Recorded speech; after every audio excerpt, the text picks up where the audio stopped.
Rise and shine and give God the glory, glory. Rise and shine and give God the glory, glory. Ooh, trending on Twitter. Metroid Prime 4. Nintendo is scratching Metroid Prime 4 and starting again. What? What the? No. What the hell is happening? Delayed? Yeah, Drake? What is this video? Oh, what the f is going on with Metroid Prime 4? Hey, RGT 85. Hey, Sean. Oh my god, it's Stevie Richards!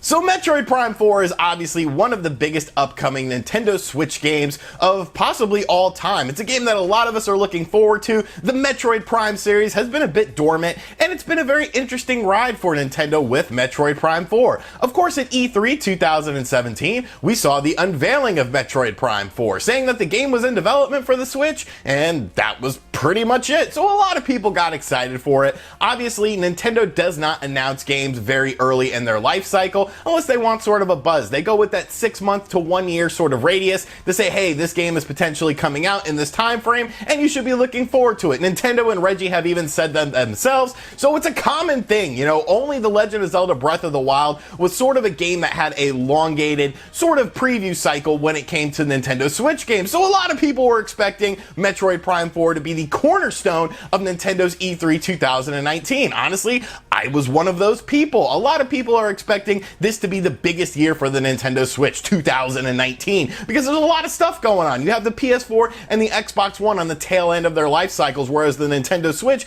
has all this momentum in terms of sales, in terms of game sales, and all this crazy stuff that's going on. So it was a pretty safe bet, at least in my opinion, that Metroid Prime 4 was going to be a cornerstone of Nintendo's E3 2019. But no. No, it's not anymore, because Nintendo has officially came out and said that Metroid Prime 4 is starting from scratch now, and they're starting from scratch, and there's a whole bunch of stuff to talk about within this topic, because honestly, it really says a lot of interesting things. So looking at the Metroid Prime series to begin with, obviously this was a series that Retro Studios pretty much has their stamp on. When you think of Metroid Prime, you probably think of Retro Studios. Retro Studios did Metroid Primes 1 through 3. Of course, 1 and 2 were on the GameCube, some of the highest rated games of all time, some of the best looking GameCube games of all time, and then of course we saw Metroid Prime 3 Corruption on the Wii, which wasn't a real huge sort of advancement for the series, but was another great entry in the series. They incorporated some Wii stuff into the game as well, and it was just a really good game, another really solid entry in the Metroid Prime series. But since then, Metroid Prime has sort of been in a weird place. Now let's be honest, it really wouldn't have made all that much sense to put a Metroid Prime game on the Wii U. The Wii U just sputtered out of the gate. You know, it never really got a bunch of sales momentum. So I feel like early in the Wii U's life cycle, Nintendo pretty much said, you know what, let's not do a Metroid Prime on this console, because obviously you didn't see a Metroid game on the N64. Nintendo does sort of pick and choose when to do things. Obviously the N64 was kind of a weak system in terms of sales as well, so it made sense for Nintendo to not do a Metroid game on there. But Metroid Prime has seen some recent entries in the series. Of course we got Metroid Prime Federation Forces, which was the last game in the Metroid Prime series for the 3DS,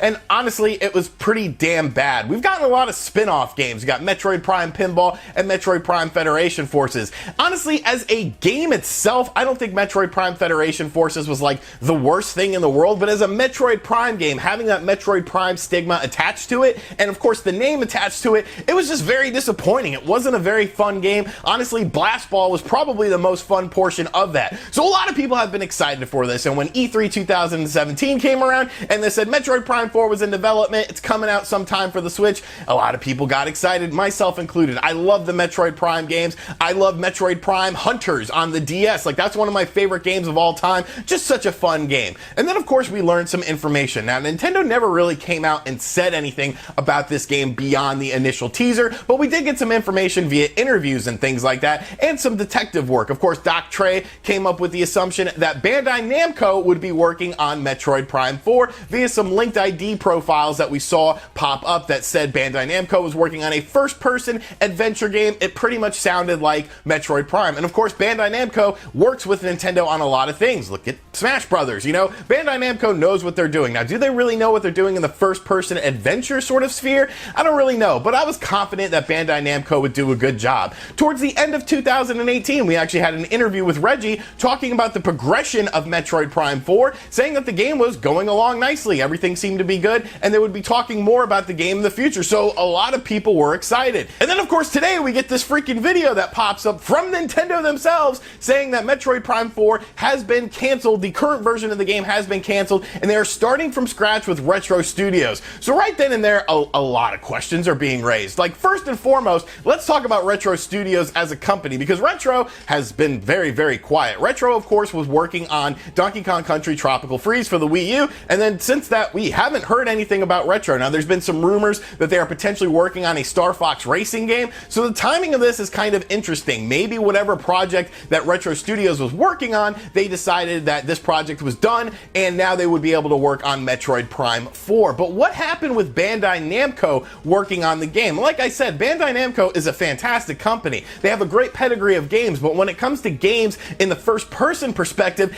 I can't think of any games that really stick out to me saying that, you know, this is a great Bandai Namco first-person adventure game. And obviously, there's a lot riding on Metroid Prime 4. The Metroid series itself has a lot of high expectations when it comes to Nintendo fans, myself included, because all of us love Metroid games. Metroid is pretty much synonymous with Nintendo products like Mario and Zelda. If a crappy Mario game or a crappy Zelda game came out, that would be really damaging to Nintendo. But I would love to know what was happening with this game, because you gotta imagine, this game's been in development for at least, 2 years now. If they're talking about it in 2017, the game was well under development. So really what you're gonna have with this situation is there's going to be a build of whatever Metroid Prime 4 is today at this standpoint where it was canceled that will eventually potentially come out and people will get information on it. You've seen it a lot with Resident Evil. You know, Resident Evil 1.5 is one of the most infamous things out there. You know, this game was nearly completed and then Capcom decided to scratch it and then do something different with Resident Evil 2. Wang, who's a great buddy of mine, excellent YouTube channel, he just did a video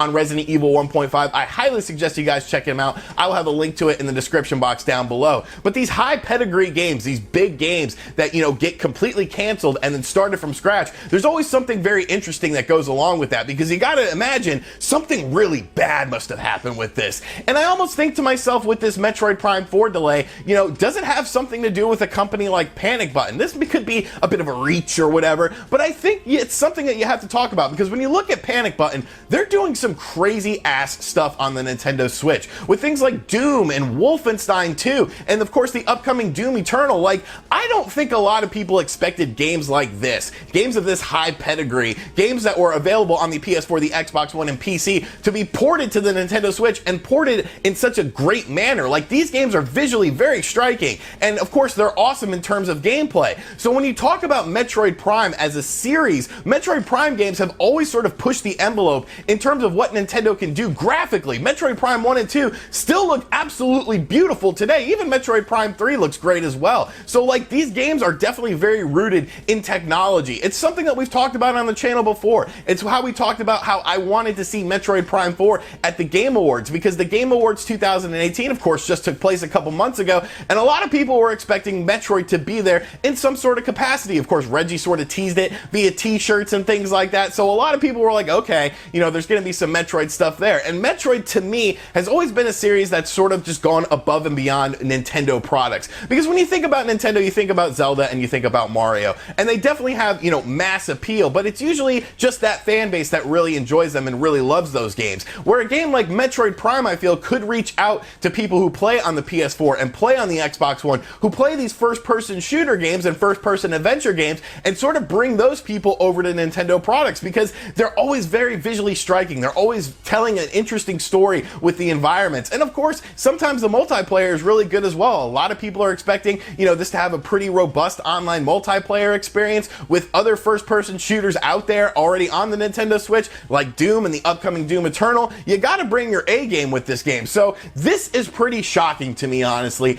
I did not expect to wake up and see that Metroid Prime 4 had been indefinitely canceled. The The current build of the game is canceled, and now they are moving on. You know, the way Nintendo had been talking about the game in interviews, especially Reggie, it seemed like this game was a sure lock to be showing up at E3 2019, and I think this sort of throws potentially a monkey wrench into what Nintendo is doing in 2019. Some people expected this, myself included, this to be a holiday release for the Nintendo Switch. Now, obviously, this game is not going to come out anytime soon. I mean, 2020, I think, is completely out of the question. I think 2021 or beyond is when this game is going to come out. Will we even see Metroid Prime 4? I'm sure that it will come out on the tail end of the Nintendo Switch's life cycle, but obviously the announcement, the unveiling of this game at E3 2017 put a lot of hype into people's hearts and put a lot of anticipation as to when more information would be available on this game, and now we know that we're not going to get anything anytime soon. So let me know in the comments section down below how you feel about this Metroid Prime delay. Obviously, it's going to impact a lot of people. It's going to impact Nintendo going forward, and it's very interesting how they came out and made a video saying, hey, you know, we're pretty much starting this from scratch.